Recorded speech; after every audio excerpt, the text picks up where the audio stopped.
Hello everyone, I am John Queen Enriquez, your student nurse from BSN 12F, and today I will be performing the Leopold's maneuver. So Leopold's maneuver is a systematic way to determine the position, the presentation, and engagement of a fetus inside the woman's uterus. It is also done after 36 weeks gestation to help the expectant mother and the healthcare provider be better prepared for the labor, and it also helps in determining the if it is much safer to perform cesarean section. So before anything else, we must first wash our hands. So this is to prevent the spread of microorganisms.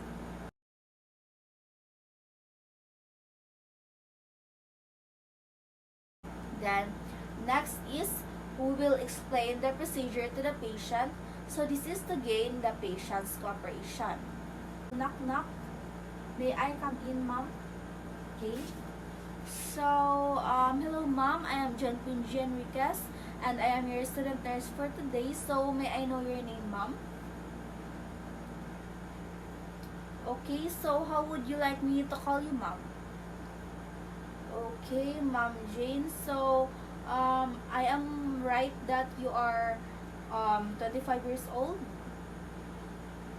Okay, so um, today, ma'am will be doing the Leopold's maneuver. So, if you are curious, what is it? Leopold's maneuver is used to determine the number of your fetus inside your womb, and also to determine the presentation, the position, and the attitude of your fetus, ma'am. So, is it okay for your mom? Okay, good. So, I also need to palpate your abdomen, ma'am, so that I can feel the fetus inside your womb. So, is it okay, ma'am? Okay, thank you. So, next is we will let the patient empty her bladder before the procedure, because a distended bladder may slightly deviate the uterus and the findings will not be accurate if the bladder of the patient is not empty. So, before doing the procedure, ma'am, I want you to void so that you will be comfortable all throughout the procedure. So, I will just assist you, ma'am. Okay, then you can now void. So, after the patient void, we will position the patient on a supine with one pillow under her head and with knees slightly flexed. So, this position can provide comfort and can facilitate accurate assessment, and also flex knees relieve tension of abdominal muscles. So, for now, ma'am, I need you to lie down and knees flex. Okay? So, if right-handed, stand at woman's right facing the patient. So, this is to easily hold the symphysis pubis to be done in the third maneuver. So, we will now do the first maneuver, which is the fundal grip. So, this is to determine whether the fetal head or buttocks is in the fundus. So, we will now face the patient and palpate the uterine fundus to determine what part of the fetus lies in the upper part of the uterus. Mom will now start the procedure. I will just lift up your shirt. We will now start the first maneuver. We'll hold here. So, it may be the fetal head or the breech. We will know that it is the head if it is hard and round, freely movable, and ballotable. And we will know that if it is breech if it feels soft and nodular or bumpy. Okay, for the second maneuver are the umbilical grip. So it determines the position of the back. We will palpate in a downward direction on the sides of the abdomen, applying gentle but deep pressure to determine if the position of the fetal extremities, the fetal back, and the anterior shoulder. So we'll palpate with one hand on one side and the other hand exploring on the other side, like this.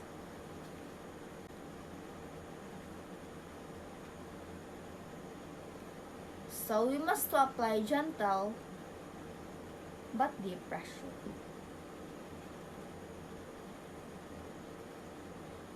So we can know if it is the fetal back if we can feel a long continuous structure, and if it is extremities, if we feel nodular or bumpy, and it will reflect the portion of fetal extremities.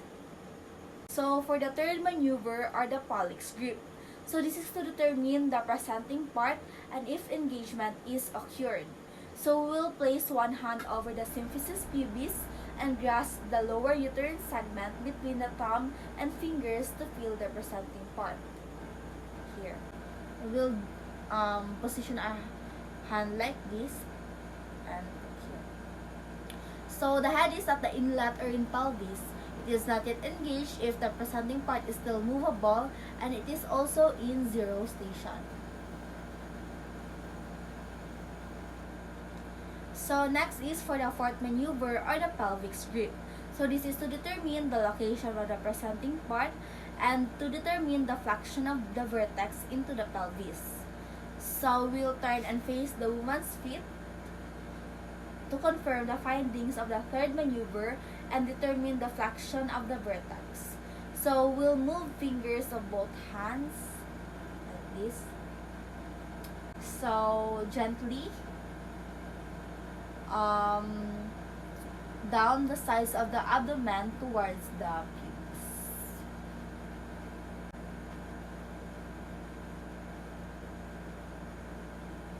So next is we'll locate again for the back of the fetus and place the stethoscope over it and listen for the fetal heart tone for 1 full minute. So we must remember that the normal fetal heart tone is 120 to 160 beats per minute. So ma'am, I am now done palpating your abdomen and I will just listen to your baby's heartbeat. Before using the stethoscope, we must first clean it with cotton and alcohol.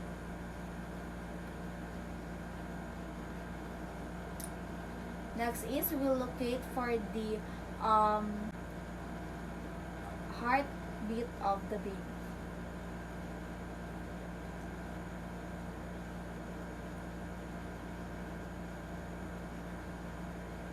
And we will count for 1 full minute.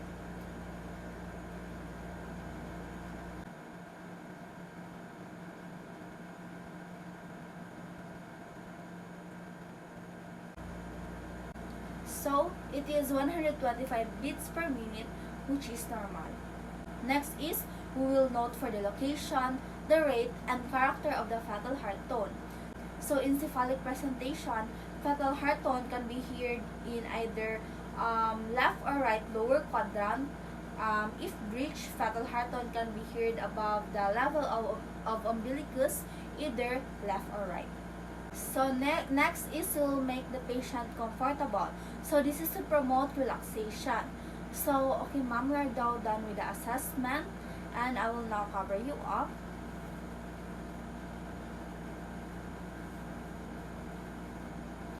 So do you feel comfortable, ma'am? Okay, that's good to hear. And lastly, we will document the observation made, the fetal presentation, the position, and attitude, and whether engaged or floating. So this is to promote database for the future. So after doing the procedure, ma'am, your baby is at the right side in cephalic position, so which means that the head is in the lower part of uterus and it is also engaged. So this is the ideal position of the baby for the labor. Also, when I was listening for your baby's heart sound, it was 125 beats per minute, which is also normal.